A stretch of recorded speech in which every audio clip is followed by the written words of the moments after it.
But as you can see, a panel of talent today that would do Q&A proud, and questions are invited from the audience during the evenings, during the day, the morning, this afternoon. Yes, I don't know whether we've got any animal activists or student political groups or whatever, but feel free to do the Q&A thing and ask whatever's necessary.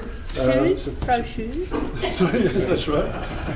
I'm going to just quickly kick off by asking Malcolm, who seems to probably know more of this than any of us have ever imagined was necessary, to just give us a quick, brief rundown or summary of what the new foreign investment rules and costs and things are. So if you could just kick off quickly, that would be fantastic. Thank you, Andrew, and thank you for having me. We've had an extraordinarily busy time over the past few months.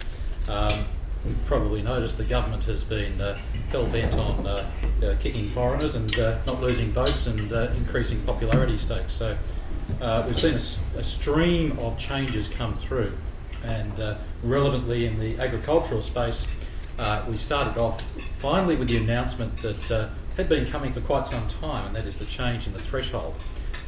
It had been a genesis of many years through coalition policy to drop the threshold. There have been a couple of Senate inquiries that finally realised $252 million was too much, and we finally have a threshold of $15 million.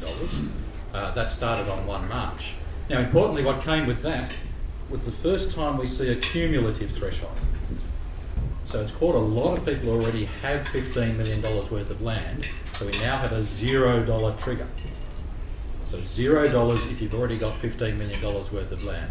So that came in on the 1st of March, was announced late February, and so they didn't have much time to get their act together. Pretty much the weekend, I think the 1st of March was actually a Sunday, it was on the Friday evening that we then got the rules which govern how we then notify. So we've got new rules as to what gets notified under those new thresholds, and importantly, what is an interest in rural land. So we've got that defined. It's as you would expect, it's any legal or equitable interest in rural land, and currently the definition of rural land is land upon which a business of primary production is carried out. Now, technically it means wholly and exclusively. So there's been some debate about what's going to happen there, and when we get through to the end of this year, we'll get a new definition of a rural land, which will change to agricultural land.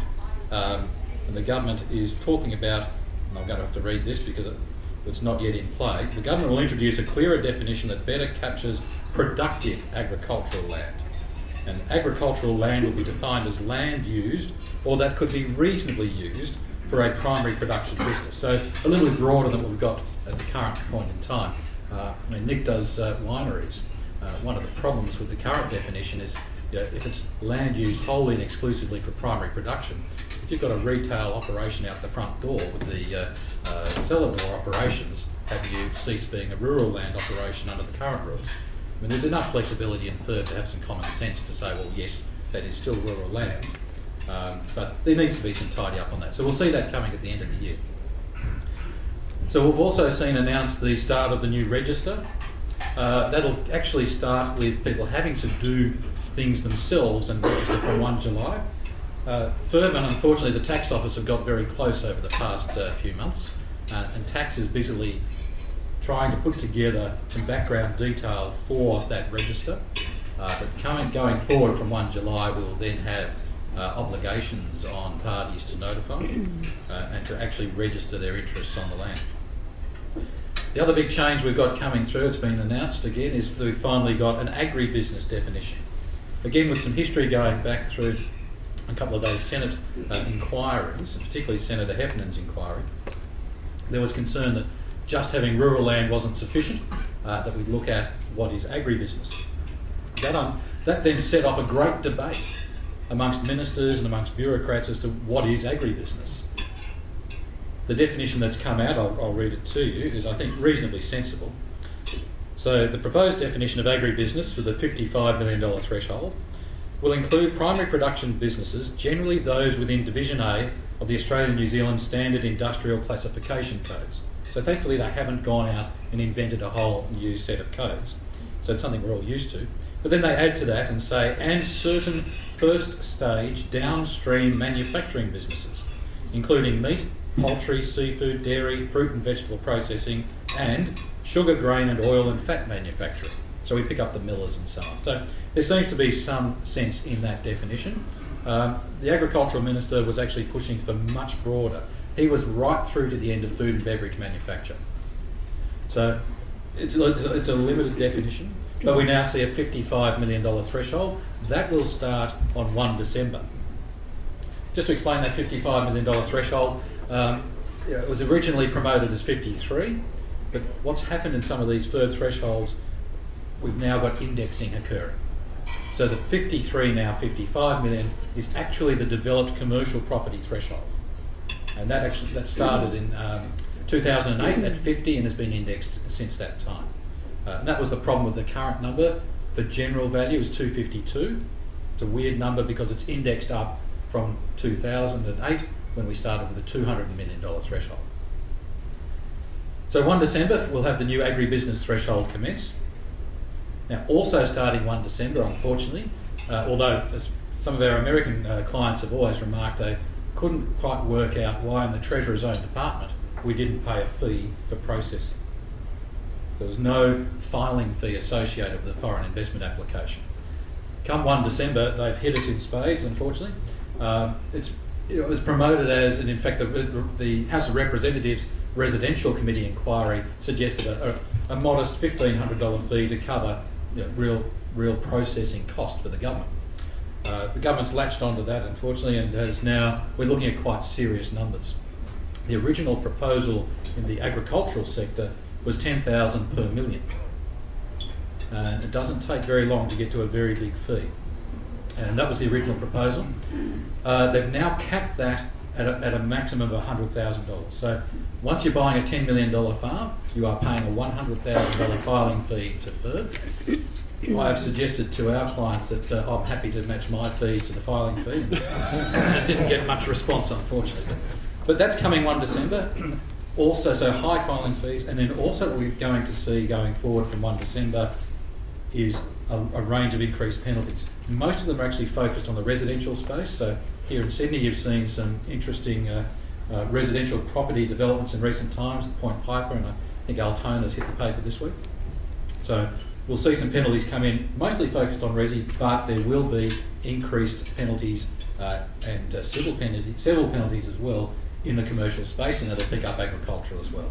So there's a lot happening. I won't bore you any longer, but that's pretty much the scene of where you're finding at the moment. Fantastic.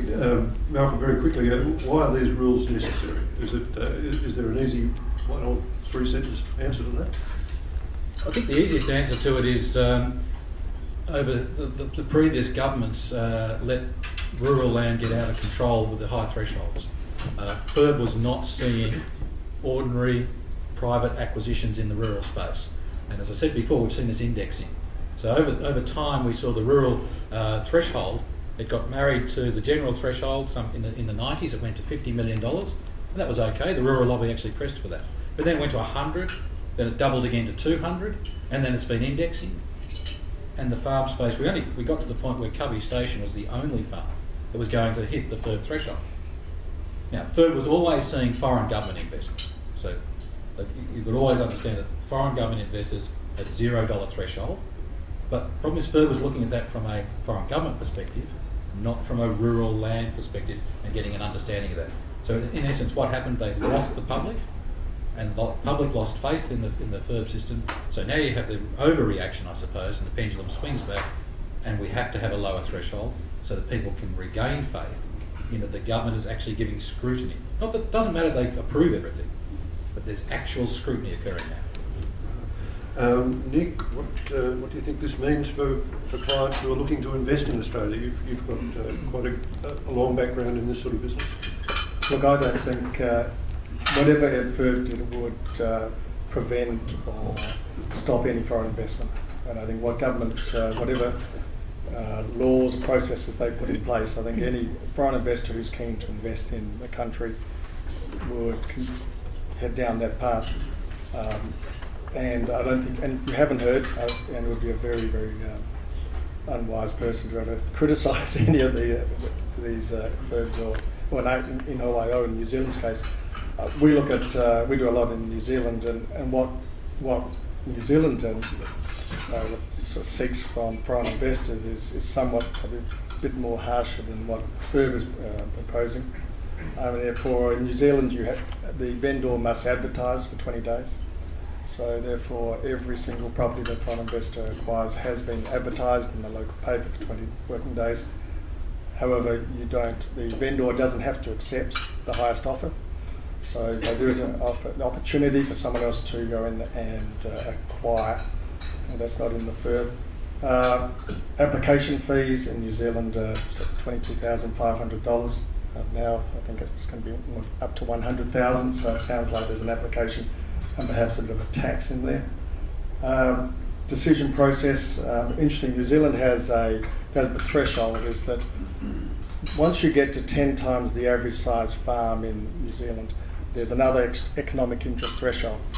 So for instance, in vineyards, the average vineyard is 35 hectares in New Zealand, so the moment your portfolio gets to 350 hectares, from then on you have an economic interest test on each acquisition after that. And those tests, you have to show new jobs, you can increase competition, you're going to bring in technology, and there's sort of an annual test reporting back how you've achieved that. So when you look at Australia, we probably had Cubby, where they've decreased foreign investment over time. They've looked at employment of the existing farmers. You have an Australian partner, so in some ways it's probably a harsher test. FIRB has put in that decision for the large investments. New Zealand doesn't have a register, but they are watching Australia. Interesting enough, the public information, all proposals under the OIO are put onto a website at the end of each month, and you can go to their website and see who is buying vineyards or dairies, etc. And that's one prefer never to be mentioned, but it's an open public process. FIRB aren't proposing that. They do in their annual reports mention the large acquisitions that seem to be of public knowledge. So we don't have public information. The key one is probably approval timing, and I think this is the thing that we'll all be watching. At the moment, I know of a person over there who in New Zealand has taken 5 months to get OIO approval. And that has a couple of impacts. One is that we never see auctions in New Zealand because we're not being able to get pre-approvals for. So therefore everything is quite often expressions of interest by tender, and you will tender subject to OIO approval. And when that 5 months also can create, if it goes for too long, if there's two competing bids, one where it's a local one versus 5 months. So we would hope that if with a $15 million approval level, it's going to be a lot more applications. And I think in New Zealand, for instance, had 114 approvals last year for 38,000 hectares. Australia had 58 approvals for $3.5 billion across it all. So we assume that with a $15 million threshold and every property after that, there's going to be significantly more processes required. So they'll need to have more people, because I think if we see a delay in the approval process, I think that's when the foreign investors will find that probably frustrating.